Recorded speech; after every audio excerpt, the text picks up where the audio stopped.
pandangan tentang dialog agama. Oke, baik. Selamat siang Pak Waryono. Selamat siang Mbak Eta. Di sini saya akan membacakan beberapa pertanyaan. Jadi nanti menjawabnya menurut pandangan Pak D. Yang pertama, menurut Pak D, apa konsep Tuhan? Menurut saya konsep Tuhan itu, kalau menurut saya Tuhan itu ada, walaupun kita tidak pernah bisa melihat ataupun menyentuhnya, tapi kasih Tuhan itu menurut saya adalah nyata.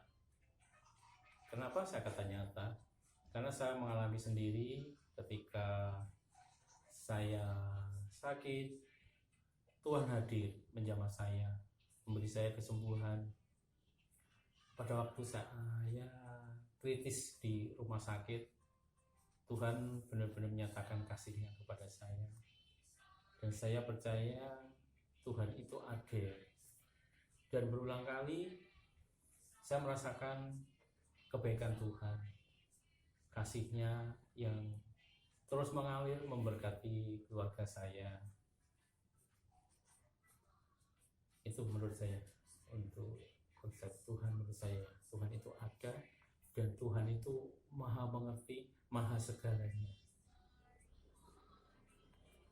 Karena Tuhan itu tahu apa yang saya perlukan, dan tepat Dia memberikan apa yang saya butuhkan, apa yang keluarga saya butuhkan.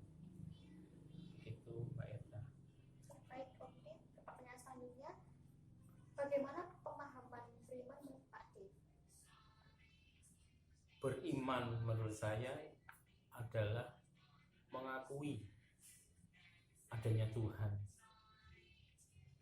Beriman menurut saya bukan hanya mengakui adanya Tuhan, tapi kita juga harus bisa meneladani cinta kasih Tuhan. Kita harus bisa memberikan teladan kepada keluarga. Beriman pada saya, beriman itu menurut saya bukan hanya sekedar kita tiap hari Minggu ke gereja, tapi menurut saya beriman itu harus memberikan karya nyata, wujud nyata. Misalnya ada yang kesusahan, kita tahu kita harus bisa membantu. Kita harus memberi contoh di keluarga, kepada anak.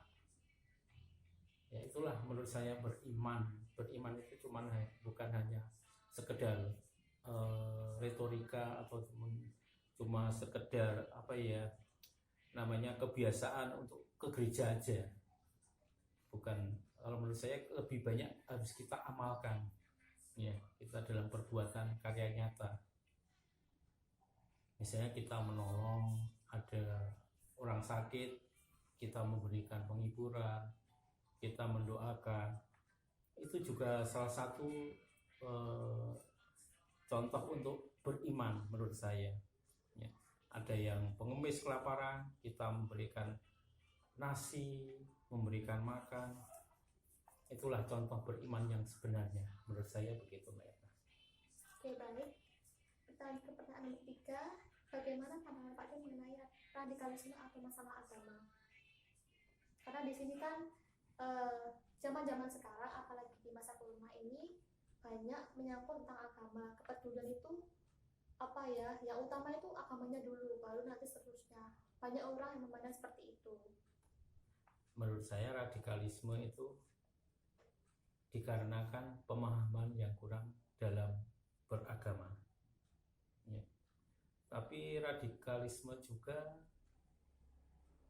karena di masyarakat kita di Indonesia, kalau orang-orang yang benar-benar memahami agama, pasti dia akan menentang radikalisme itu. Yang berbahaya adalah orang-orang yang separuh dalam memahami agama, terutama dari mungkin dari teman-teman kita yang di luar sana, ya. Pemahaman radikalisme itu karena dari proses juga dari pemuka agama juga, karena ada pemuka agama yang sekedar tidak memberikan contoh yang baik. Jadi pemuka agama itu cuma mungkin dalam memberikan ceramah atau memberikan khutbahnya cuma berisi narasi-narasi yang tidak membangun, yang menjelek-jelekan agama lain. Gitu. Fanatik itu sebenarnya boleh, tapi kita tidak boleh fanatik yang berlebihan. Fanatik terhadap agama kita sendiri itu kita harus fanatik terhadap agama kita. Tapi jangan sampai fanatik itu berlebihan. Nanti kalau fanatik yang berlebihan, yaitu bisa menimbulkan radikalisme dalam beragama dan menimbulkan intoleransi. Seperti itu. Kita sering dengar banyak sekali di YouTube atau di channel-channel yang lain, banyak sekali pemuka-pemuka agama yang memprovokasi. Kita sebagai umat beriman harus pandai untuk memilah-milah hal-hal tersebut. Demikian menurut saya untuk radikalisme. Lalu di sini kan tadi Pak De menyampaikan bahwa banyak masalah tentang agama yang banyak orang yang kurang memahami tentang agama tersebut. Lalu bagaimana pandangan Pak De mengenai dialog agama? Dialog agama, kalau menurut saya itu sangat diperlukan. Karena apa? Dengan jalan dialog kita akan bisa bertemu dalam satu titik menuju pada zat ilahi. Jadi satu titik dalam konsep untuk beriman tadi, ya. Seperti itu. Jadi karena apa ya, di negara kita terdiri dari 6 agama, terus banyak sekali aliran kepercayaan di Hindu, dan sebaliknya juga di Natal itu juga sering kita dapat kunjungan ya dari pondok pesantren Pancasila yang ada di daerah Dengkeng, dari umat Hindu ke gereja mengunjungi pastor.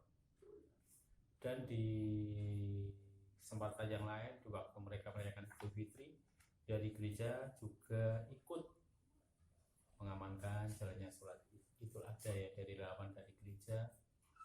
Dan juga kita juga ada sana memberikan ucapan juga ke pondok pesantren tersebut.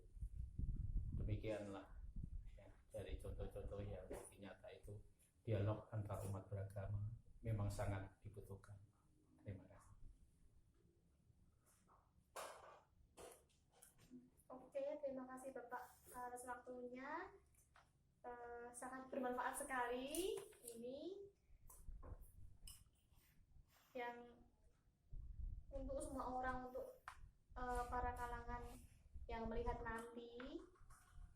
Sekali lagi terima kasih Bapak buat waktunya. Sama-sama Mbak Eta. Sekian dari wawancara bersama Pak De Marino ini. Terima kasih. Terima kasih.